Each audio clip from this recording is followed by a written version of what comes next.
New York, and on the new Hot 97 app. Ebro in the morning on Hot 97. Ebro in the morning, Laura Styles, Rosenberg, give it up. Rhymefest on the program. Wait, did I say Rosenberg? Never heard that That was before. very That's strange. kind of odd. Oh, I'll take it. You know Verg. Rosenberg. Yo, this is Rosenberg. Yo, Rhymefest, what up, bro? What up, bro? Been in the news lately. Yeah, man, a little bit. Yes, Been on sir. Keeping Up with the Kardashians. I was Star on Keeping Up, of yeah. Keeping Up with the Kardashians, Rhymefest. You can't, but you know what? You can't be friends with a man if you ain't good with his wife. There you go. Period. You know what I'm saying? No matter what disagreement, wrong, right, whatever, like if I'm going to have a relationship, well, not if, but because I have a relationship, you know, with my bro, like, my wife is here with me right now. It's no way, even if it was my best friend, if you're not good with my wife, it's hard for us to hang out. That's right. That's a You know rule. what I'm saying? That's a rule. Yeah. So me and Ye be hanging out, and I had to talk to Kim, and you know that's the world they live in. So She lives in. From what we heard, where you were upset about the Donda house and the charity, and then there was people with the charity saying you wasn't managing it well, and you were saying that they wasn't keeping it. What's the truth and what's the false? Because you get a lot of information on the internet. So we'd love to hear your side. Yeah, well, you know, my thing is that, you know, we were running an organization, Donda's House, which is now called Art of Culture, where we take young kids from Chicago. I live on the south side of Chicago, and we mentor them. We do things that they've never done before, taking them to build a concert, not just to be at a concert. Experience, life experience, experience, yeah, work experience and what it is, because far too often young people want to be in front of a camera, but don't know that, you know, the real opportunity can be in building your own, Right. you know what I'm saying, Right. thing. And so that's what we do at Art of Culture now.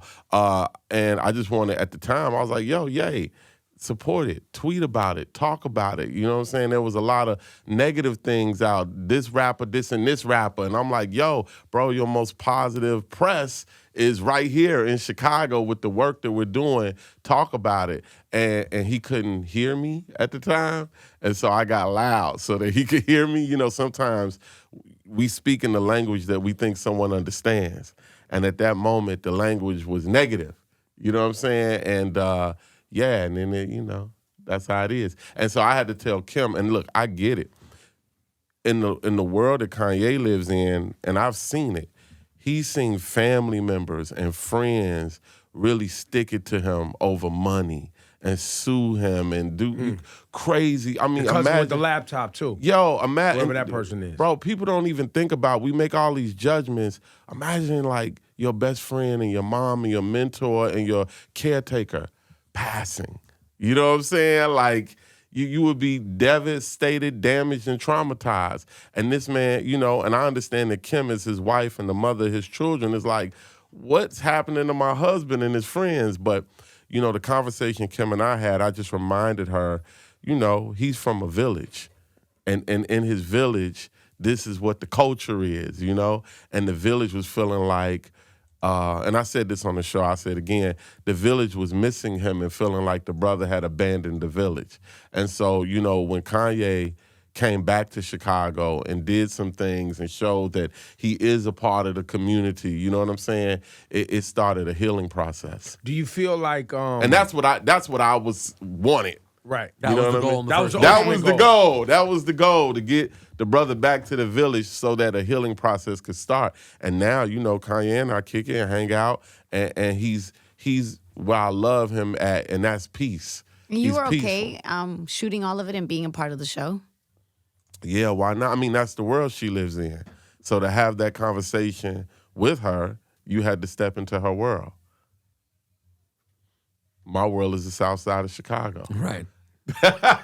My world is the world, though. Just to tell you the truth, my village is the south side of Chicago, but my world is the world. I guess it's tough for us. We all sit here and we're like, okay, that's her world, but I guess we look at that as, you know, just entertainment. And, you know, your friendship with Kanye probably is before entertainment, Yeah, before since any like of that. 14 years old. Yeah, we grew up. But did the But village, you know, you speak things of evolve the if you- village. You speak of the village. Did The you feel village. like the village also felt like Kanye not only had left or it was ignoring the village, but had lost touch?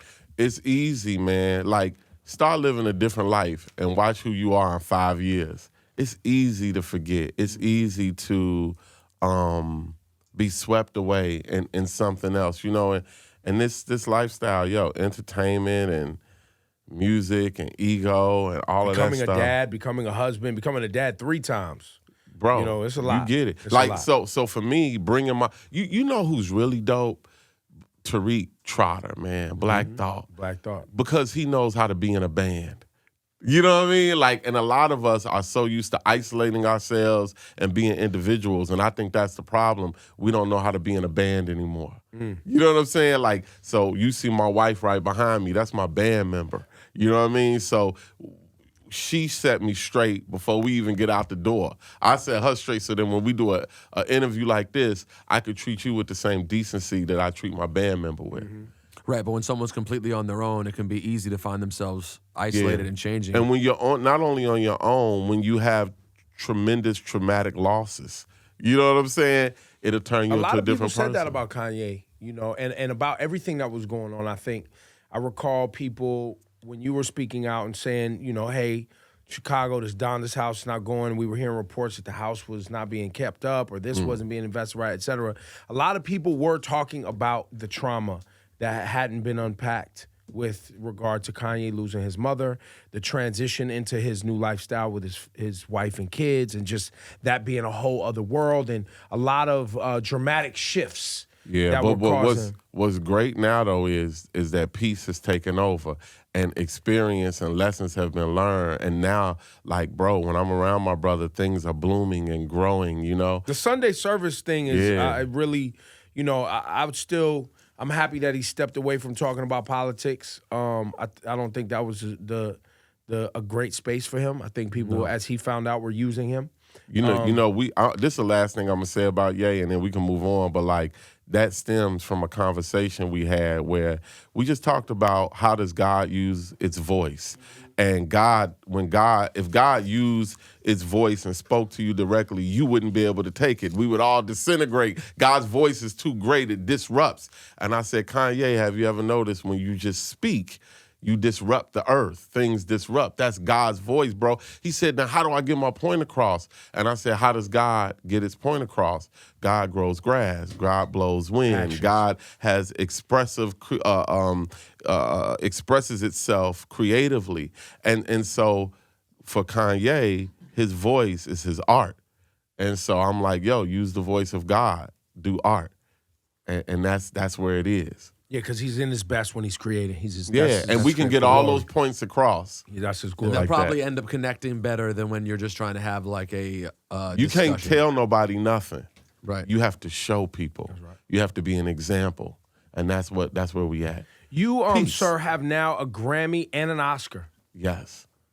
Which one was the Grammy for? Jesus Walks? I have 2 Grammys. I have a couple Grammy nominations, 2 Grammys, Oscar, Golden Globe. But yo, man. Oh, you have a Golden Globe too? Yeah, Golden Globe. But that's for Glory. But like, those are all like trinkets and ornaments. It's interesting how everybody want all. That's why they don't let me on stage. Because if I get on stage, I'll give it back. I'll say thank you and give it back, just to show young people that ain't what your life culminates to. Because after that, who are you?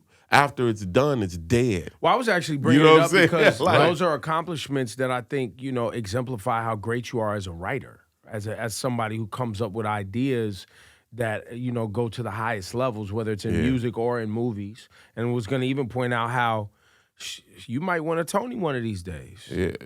You might get an Emmy if you got to, you know, you might be an EGOT out here with John Legend. He's got them all, right? It could maybe. Thank you. But that can't be the goal. Mm-hmm. That can't be the goal. And that's the problem, man. The problem is that our goals are so manufactured. You know what I'm saying? Like, our goals is not to be like, for me, man, the goal is to build my family. The greatest thing I ever did was, I bought the house that my father grew up in because I never knew my dad, but I knew what house he grew up in. And when I bought the house, I went and found my father, who I never knew. When I found my father, it turned out, bro, he didn't run out on me. He was homeless for 35 years. And so repairing the house as I repaired our relationship and then learn how to repair family, like, yo, that was the greatest confidence builder and the greatest thing that ever happened in my life. When was I that? would give you the awards back for the relationship I had with my father. When was that? We did a documentary called In My Father's House. That was about 5 years ago. About 5 years ago, I found my dad. But let me tell you what came from that. From that In My Father's House documentary where I was rebuilding my family, Emilio Estevez's mom and dad, what's his name? The dad's name? Martin Sheen, and the mom, Janet, they had saw, look at this guy in this community and with his family and finding his dad. And she called her son and said, put him in a movie. And then Emilio Facebooked me and was like, yo, you want to be in a movie?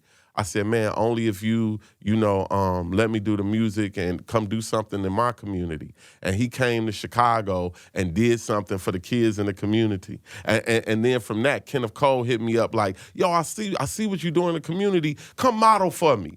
The biggest opportunities I ever got in my life was from doing something for my own family and for my own health. And for other people, though. And for other people, man. And where does the movie The Public come in? Because I read a headline about Emilio that. Estevez directed it. Yeah, so that's the film he put me in called The Public, Okay. where I got to like learn from Alec Baldwin and Michael K. Williams and Gabrielle Union. Now we all close, and I'm like, yo, how can we activate a community like that? And really, yo, that's the message of Nipsey Hussle. Like Nipsey Hussle didn't have all of these commercial songs and going for this and going for that. It was a spiritual thing, right? That was this generation's version of Tupac. And so often we see the Pacs, the Bigs, the Jam Master Jays, the Nipsey Hussles. These are like modern day prophets, man. And I believe that the overall message is stop chasing stuff and start being, just being. You know what I mean? And building is what you're saying. Building for Be your like people. a spider. Let it come from the inside. Build a web. Sit and let it come to you. We always running after crazy stuff. And you chase, and you chase forever. No matter You what chase you get, you keep. bro, you know the whole Once principle. you get one thing, then you just chase to the next thing. That's You built chase into it. it. From the time you're a little kid, you're like, I want a bike, and then you get the bike, and you're like, this bike's nice, but now I want another, better bike. That's just always the way. And by the time, and you all see it all the time, by the time an artist get here to Hot 97 and get to talk to y'all, they are worn out from the chase. They can't even appreciate this opportunity. No, a lot of times by the time an artist gets here, every blue moon, one is really geeked. But more often than not, they're already Jaded. They jaded. They're already like, I got a label, and the label's annoying, and no one respects me. These other people don't include me on their list. No one appreciates. I need to get this. You're like, And then how many artists do we know that stopped doing music because they didn't get what they thought they should have got out of it? And I'd be like, Not fulfilled. I'd be like, skip you, bro, because you didn't really love music in the first place. right. How many actors stop acting because they can't get, famous or whatever. Oh, I didn't get a Grammy or Oscar. I didn't win. You didn't like acting in the first place. My whole seen that. thing is if you love it, you do it if nothing came of it. That's right. And that's the problem we have. No, that we doing it for something. Well, a lot, and then also you got the clout chasing, just doing it for likes, doing it for. Thank you for the followers. awards, but I would be doing music like an African if I was in Africa. Like no matter what, I like writing. now tell, You know what I'm saying? so when you did have your deal, and Brand New-ish came out, yeah. 04, 5. 05, you were with Atlantic. Sony J Records. Sony J J. Records. Mark Ronson. I love Mark Ronson. Did you? So Ronson signed you, Ronson signed me, put me and on. you had a pretty big record. I mean, brand new shit. Brand new. Great Yeah. record with Kanye. Were you disappointed with how that story played out, or were you already in this state of mind, or at that point That were was you part of your chasing? discovery. It was, man, there you go. It was part of the discovery, but I also realized what I didn't want. And I also realized inauthenticity is the problem, right? So when you're at a record label, hey, put this on, dress like this. I remember being in a marketing meeting, and they're like, yo, man, you got to make something niggas want to hear. And I said, huh? Because it was a white person saying that to me. Oh, No. They was like, nah, you got to make something niggas want. And then I saw all the black people in the room with their hands folded, like, yeah, make something niggas want. And I'm like, what do niggas want? And he's like, more ignorant.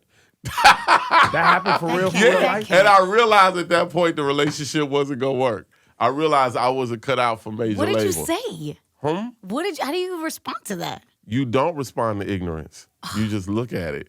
And then you think about what you are, who you are. I think we always wrapped up in back and forth that we never really get nowhere. I realized at that point, I don't want to be on a major label because of what, you know what I'm saying, it's promoting. You know what I'm saying, in terms of me. Well, it's commoditizing culture for mass consumption. Yeah. It's not really what you're trying to do, which is make dope art and let Just it make feel. art. And And since I've been doing that, Jazzy Jeff, man, he picked me up, took me around the world 3 times. I've been touring with Jazzy Jeff, and I've been going into the mountains of Taiwan. Yo, bro, I'm going to tell you real quick, dope experience I had in Africa. I asked one of the guys in Kenya, hey, man, are Africans complicit in American slavery?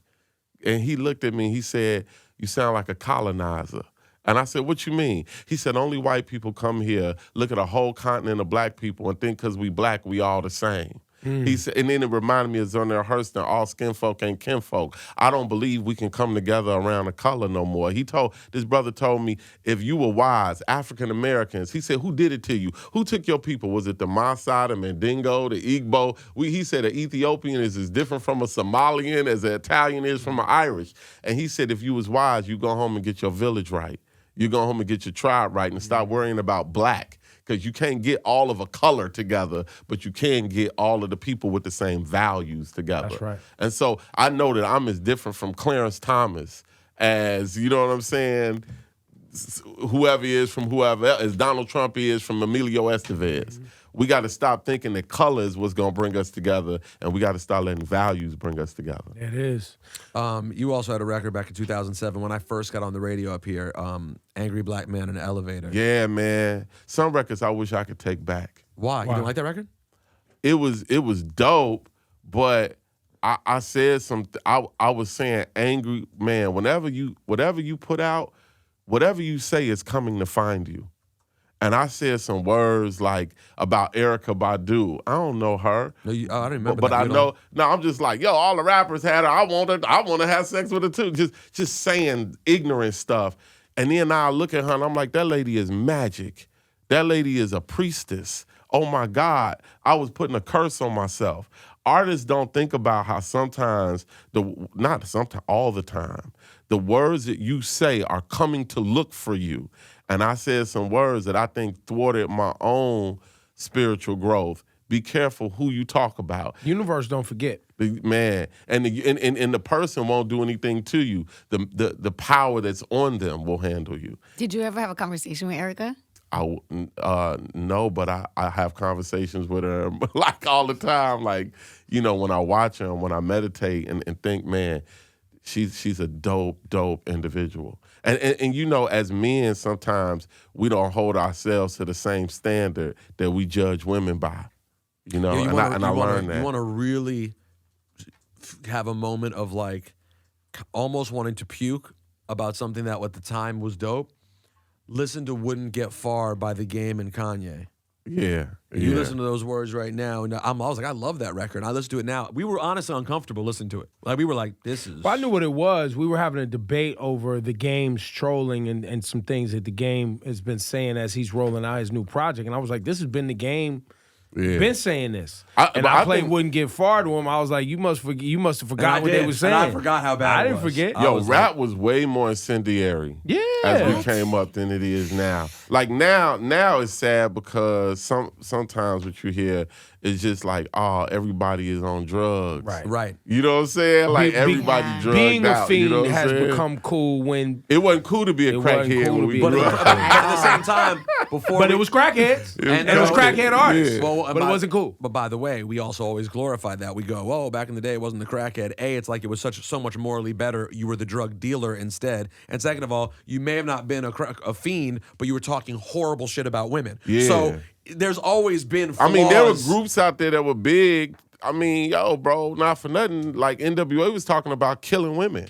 I mean, yeah, they were talking about killing women. We've analyzed Biggie lyrics, And we're like, now wow. we like, and yo, I had a conversation with Dr. Dre where I was just like, yo, bro, you was a revolutionary. He was like, nah, one or two songs. like That, by the way, you know what I mean? I'm so glad he said that because in the movie, we all kind of said it here, like, don't get me wrong, love NWA, Yeah. but the promotion of the movie made them Public Enemy, and they weren't Public Enemy. They were NWA. Yeah, they were. Yeah, you're right, bro. And Yes, they were great, but it's something different altogether. People took F the Police and made it sound like because that was right a now song. it was a a song. song. And Dre will tell you that it was a song, bro.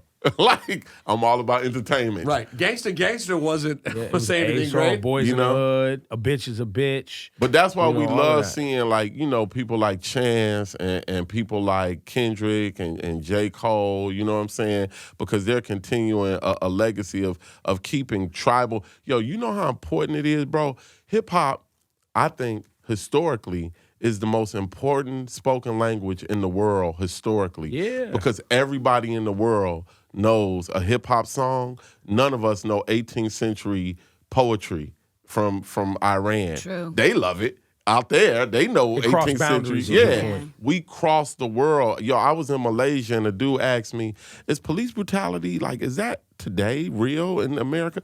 And I said, why would you ask? He said, because when I look at TV, it makes it like it's back in the day. But when I listen to Kendrick, it's like it was yesterday. Deep. And that let me know how important Kendrick was to the world. Now, this, Like, the image of us is shaped. switching subjects, but still related to the police. Do you have any insight, being from Chicago, on the bizarre layers to the Jussie Smollett situation? Man, bro, this is what it is. Get your village tight because we live in a world of systems. And if you cannot afford a lawyer and if you are not connected to somebody, you're going to jail if you get in trouble. You know what I'm saying? And what I'm learning from the Jussie Smollett case, especially in Chicago, it's like, who do you know? So what I hear you saying is the reason he got off is because of who he knows. The family had connections. Yeah. R. Kelly got one, like got off once. You know what I'm saying? Why? Because he had connections and had finances. I'm not saying it's wrong. They do it all the time. It's the American way. Yeah. And we better get used to it, and we better get tight, and we better get close, and we better stop being isolated and alone, and we better build something because that's the only way we're going to take care of each other in this new world. Period. Whether you think it's right or wrong. You know what I'm saying? That these police, like we just had Van Dyke, only got 3 years. You know what I'm That was saying? For killing Laquan McDonald. Yeah, and shot him in cold blood on camera. He was connected. Yeah, he's a cop. You know what I'm And saying? and the mayor and the police colluded yeah. to hide the evidence. But and hide the nobody tape. called that a whitewash of justice. If no one got up there and had a press conference. Yo, I never seen some people so mad about something that didn't actually happen. Exactly. That's Other what than a few phone calls and you had to run. You know how many dead end cases cops have in it? You're right. But And all this I'm was saying fast is one. This was a fast dead end case. what's fortunate for Bro is that Bro was surrounded by a family. You know what I'm saying? Bro, I can't express that enough. Get your village right. That's the only way you're gonna be okay. Deep. The movie's out Friday. Yes. It's called The Public. Jeffrey Wright's in this film, also Yes. one of my favorite Love him. actors. DC native. And this is about an act of civil disobedience that turns into a standoff with the cops Yeah. in Cincinnati. And I play a guy named Big George. And which is doing what? Well, Big George is one of the homeless patrons of the library that has a very significant role in the film. And my father again was homeless for 35 years. When me and my dad first met, the first place he wanted to meet me was the library because that was a place that he had dignity. It wasn't a park. It wasn't a homeless shelter. The homeless people can meet there, and it's like they're part of society. So me and my dad met at the library. My grandfather was named Big George. So for me, this was the completion of a circle. Wow. Like experiencing what my father went through by inhabiting the character and also dressing up, looking in the mirror and seeing my grandfather. Wow, that's tight. Yeah. Everything that I say is coming to look for me in the way that my life is turning out. And I think that's the same way for everybody. Be careful of the words you use. You'll attract it. Yeah. Now, Karis once said that. MC, be careful of your verbal magic because you might attract it. That's true. Chris always knew. Yeah. I mean, knowledge reigns supreme. Over nearly everybody. But he said nearly. He said over He was careful. He was nearly. Over nearly everybody. Not everybody. What does it take for us to get this Black Thought Fonte Rhymefest supergroup that I'm reading on the paper here? Yeah, man. Fonte just came out with a project. Yep. Love the Fonte. The project. I don't even think hip hop knows they need this. Let me start It would there. be tight. You know, Black Thought and I did a couple joints. We did like 5, 6 joints. One of them is at the end credit of the film The Public. Go see The Public April 5th. You'll hear the song with me and Black Thought and Raheem Devon called Make Noise.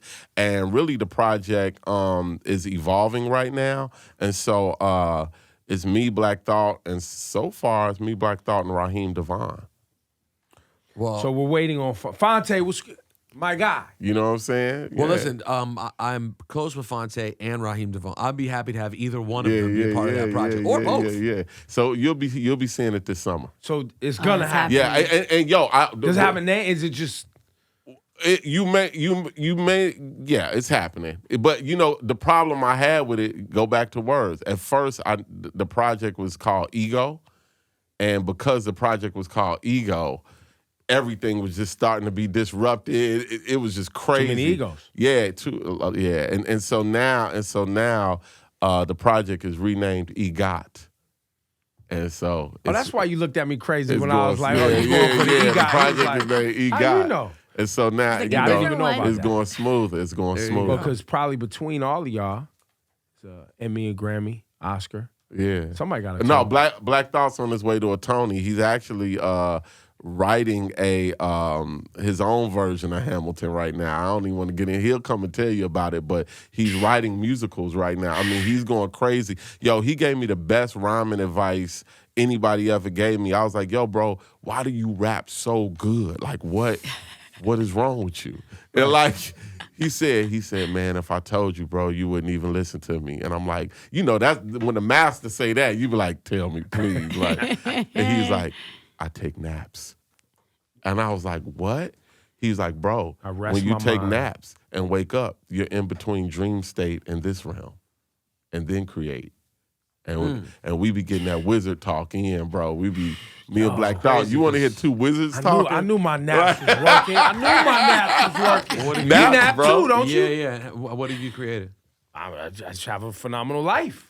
But hip hop you taught us created the wrong anything? way. I mean, I created this show. It's Look at here. it. It's doing great. I was gonna look the exact opposite. I'd nap all the time. Nothing. And hip hop taught us don't sleep.